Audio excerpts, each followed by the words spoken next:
네, 안녕하세요. 다정한 참견의 다엘입니다.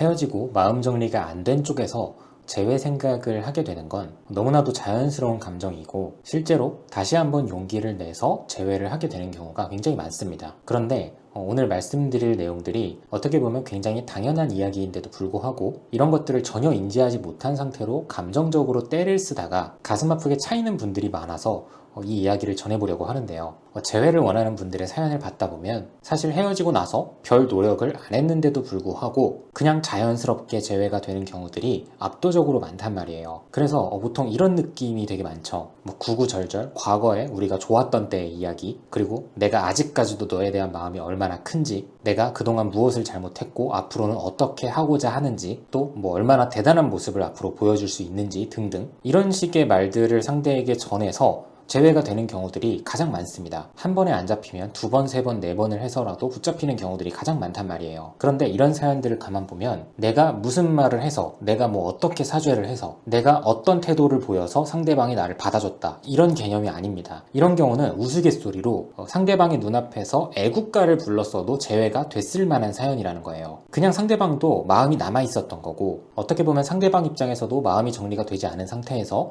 우리의 사이를 어떻게 해야 될지에 대해서 갈피를 전혀 못 잡고 있는 상태였는데, 그런 상황 속에서 내가 적극적으로 붙잡으니까 갈대같이 흔들릴 수밖에 없었던 거죠. 이런 상황을 한마디로 말하면 애초에 마음이 많이 남아 있었던 거고 뭘 해도 붙잡혔을 만한 상황이다라고 볼 수 있는 거예요. 그래서 헤어지고 나서도 마음, 미련이 남아 있을 때는 상대방이 그동안 나에게 요구했던 것들을 적극적으로 들어주려는 노력만 해도 재회의 가능성이 굉장히 높아집니다. 그리고 앞서 말씀드린 것처럼 실제로 대다수의 사람들이 이런 패턴으로 재회를 하다 보니 나 또한 상대에게 용서를 구하고 달라지고자 하는 모습을 어필하고 적극적으로 다가가는 거, 이게 정답처럼 느껴지기도 해요. 그런데 그건 그 사람들이었기 때문에 된 거고, 나의 상황은 상대가 나에게 마음이 전혀 없어 보여요. 감정이 남아있지 않은 것 같은 거죠. 이를테면 내가 무슨 말을 하는데도 마치 로봇처럼, 망부석처럼 아무런 반응도 하지 않고 가만히 호응도 없는 거예요. 그러면 이런 사람들에게는 내가 하는 말들이 마치 소음처럼 들립니다. 어떻게 보면 나 혼자서 전혀 갈피를 못 잡고 있는 모습이라고도 보일 수 있죠. 물론 모든 사연들마다 다르겠지만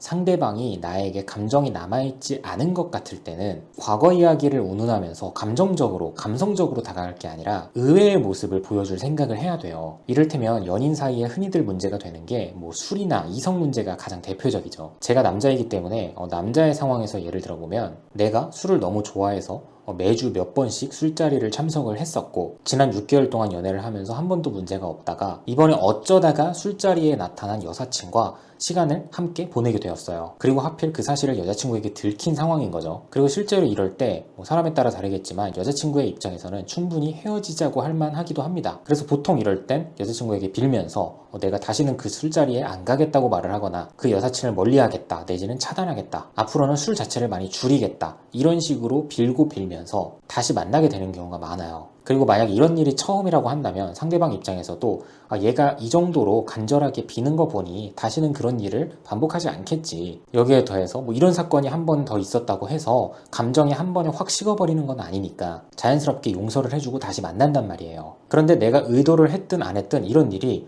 비슷한 일이 또 벌어졌어요. 그런데 이전과 또 똑같이 용서를 구해요. 물론 이렇게 해도 받아주는 사람은 우주 끝까지도 계속 받아주기는 합니다. 근데 어느 순간부터 상대가 안 받아주기 시작하는 거죠. 그런데도 똑같이 붙잡고 있어요. 이렇게 잡다가 도저히 잡히지 않으면 보통 이런 말들을 많이 하죠. 나 이제는 정말 술을 끊을게. 근데 이렇게 본인이 완전하게 불리한 상황이 되었을 때 이제서야 술을 끊겠다고 말을 하는 사람이 실제로 재회를 하게 돼도 술을 끊을 수가 있을까요? 잠깐 그때뿐이지 상대방이 막상 받아주고 나서 일정 시간이 흐르게 되면 내가 잘못했던 건 시간의 흐름에 따라 묻히기 시작하고 서로 동등한 위치, 동등한 정도의 분위기가 형성이 되기 시작하면 오히려 왜 그렇게까지 날 자꾸 가두려 그러고 나를 믿지 못하냐고 말을 하면서 본인이 상대 탓을 하게 되는 상황까지 와요. 그리고 실제로 이런 식으로 다시 헤어지기 때문에 재회는 하는 게 아니다, 재회를 해도 똑같은 이유로 헤어진다 라는 말이 많이 나오는 거고요. 그러면 어떻게 의외의 모습을 보여줘야 할까요? 다시 앞으로 돌아가서 내가 붙잡고 있는 상황이라고 가정을 하면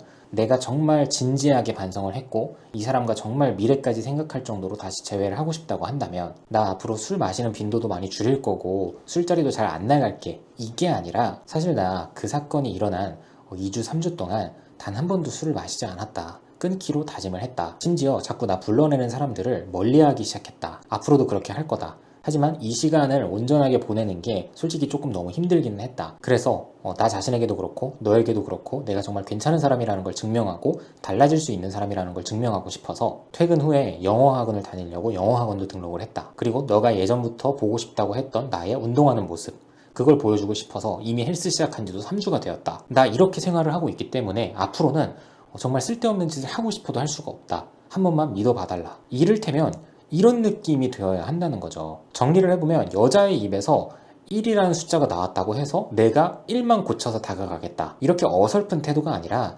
여자분의 입에서 1이 나왔지만 나는 1에 더해서 5, 6, 7을 더해서 다가가겠다는 자세가 필요하다는 거예요. 이래야 막상 재회를 하게 돼도 서로 고쳐나갈 게 딱히 없습니다. 그냥 재회를 했을 그 순간의 모습만 유지를 잘해도 이전보다 더 나은 연애, 더 성숙한 연애가 될 수밖에 없는 거죠. 결론적으로 상대가 나에게 마음이 식었다거나 질렸다거나 실망을 했다거나 이럴 때는 의외의 모습을 보여줘야 될까 말까라는 겁니다. 그래서 단순히 우리 사이에서 일어났던 문제점들만 가지고 이야기를 할 게 아니라 연애할 때 상대가 나에게 기대했던 것들에 더해서 쉽게 말하면 하나를 알려주면 열을 아는 것처럼 다시 가꾸고 재정비를 해서 다가가라는 거죠. 이 상황을 다시 거꾸로 뒤집어 보면 상대가 A를 문제 삼았다고 A에 대한 해답만 가지고 다가가면 이게 상대 입장에서는 헤어진 마당에 굳이 재회까지 다시 해야 할 만한 이유가 되지는 않는다는 거예요. 특히 연인 사이, 미래를 바라볼 사이라고 한다면 다들 속도, 템포의 차이는 있겠지만 서로 이 사람과 앞으로 계속 만난다면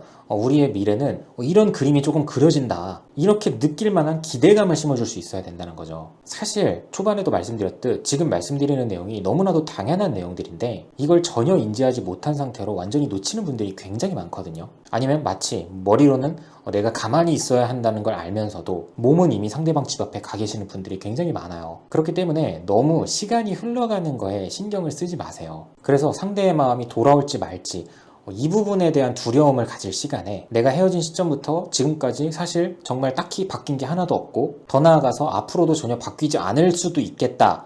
이 부분에 대한 두려움을 가져야 된다는 겁니다. 이렇게 마음을 먹으면 적어도 내가 가만히 있을 수가 없어요. 감정적으로 행동하는 것도 어느 정도 자제가 되고요. 그래서 더 이상 급발진하며 후회할 일을 만들지 마시고 다시 한번 냉정하고 이성적이게 생각을 하면서 다시금 계획을 짜보셨으면 좋겠습니다. 네, 오늘도 영상 봐주셔서 감사하고요. 지금까지 다정한 참견의 다일이었습니다.